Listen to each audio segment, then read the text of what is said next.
You have a pattern, you fall in love with something new. Maybe it's guitar, maybe coding, maybe writing. You feel that electric rush, that this is it feeling, you dive in deep. You consume everything. You can't stop thinking about it. And then, somewhere between week 3 and month 2, something breaks. The feeling dies. You stop showing up. You move on. And the worst part, you blame yourself. You look at that pile of abandoned projects and think, what's wrong with me? Society has a name for this. They call it lacking discipline, lacking focus. They say you're a quitter. But here's what nobody tells you. The reason you quit has nothing to do with your character. It's your brain chemistry. And it's been misunderstood your entire life, because the same wiring that makes you quit early is the exact same wiring that creates genius-level thinkers. The difference isn't who you are. It's what you know about how your mind works. And once you understand that, everything changes. Let me show you what's really happening inside your head. Your brain has a hunger. Scientists call it the knowledge instinct. It's a drive to learn, to explore, to reduce uncertainty. But your brain is different. You don't just want knowledge. You want the feeling of getting smarter fast. Here's what that looks like. When you start something new, everything is fresh. The learning curve is steep.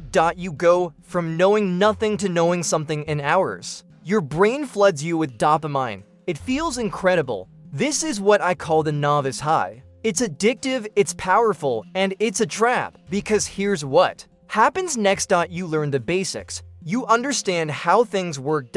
And suddenly, the rush stops. The novelty drops. The learning slows down. You hit what's called the plateau. And for your brain type, that plateau feels like death, because your brain isn't wired to care about having the skill. It's wired to care about the speed of gaining it. The moment that speed drops, your dopamine shuts off. And without that fuel, you can't keep going. This is the fork in the road. A master pushes through this moment, but you quit. Now, we need to be honest here. Are you quitting because you learned enough? Or are you quitting because it got uncomfortable?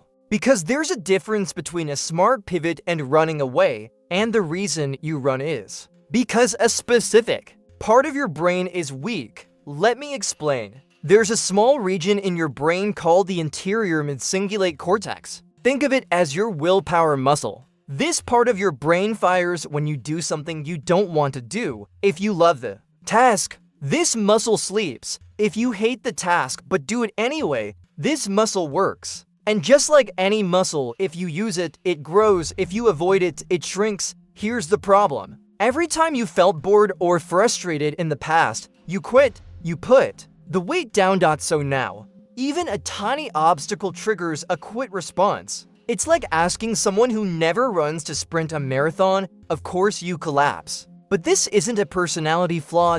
It's muscle weakness, and muscles can be trained. Studies show that older adults who stay sharp have thick, strong versions of this brain region. Why? Because they spent a lifetime doing hard things. They kept lifting the weight. So even if you're young, your willpower muscle might be weaker than a 70-year-old who lived through struggle. The good news, this muscle can grow at any age. Here's how you train it. You don't try to deadlift 500 pounds on day 1. You'll break. You use progressive overload. I call it the 15% push. When you're working on your project and you feel that urge to quit, don't stop immediately, but also don't force yourself to work for 5 more hours. That's too much.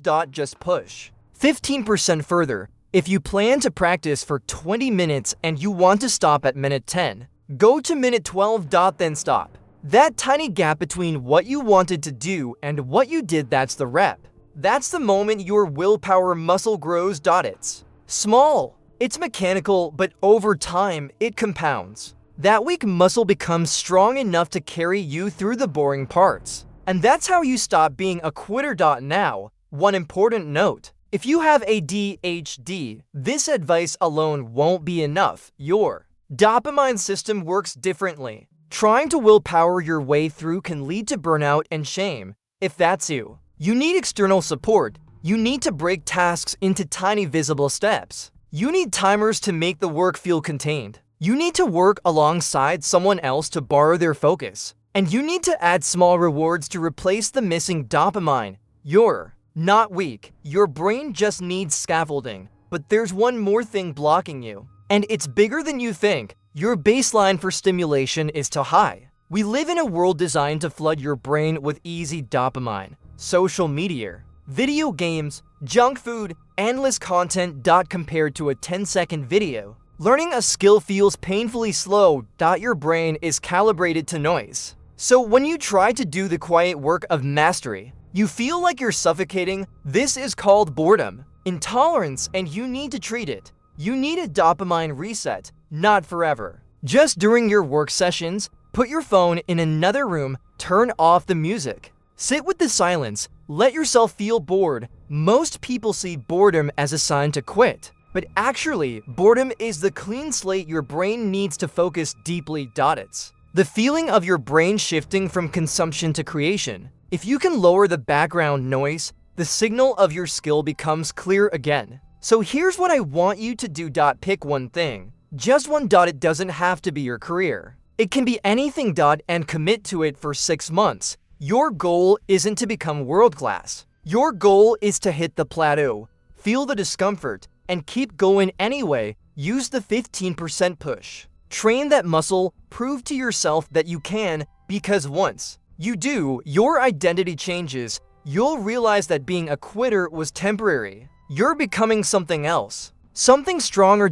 And once you build that muscle, you'll be ready for the next level. Because here's the thing most people don't understand. The ability to stick with one thing is just the foundation. The real power comes when you learn how to move between multiple interests without quitting. That's the polymath advantage. And that's what we'll talk about next. Because once you know how to push through the plateau, you don't have to limit yourself to one passion. You can build a life that honors all of them. But first, you need to prove you can stay. Pick your thing, start today, and I'll see you in the next one.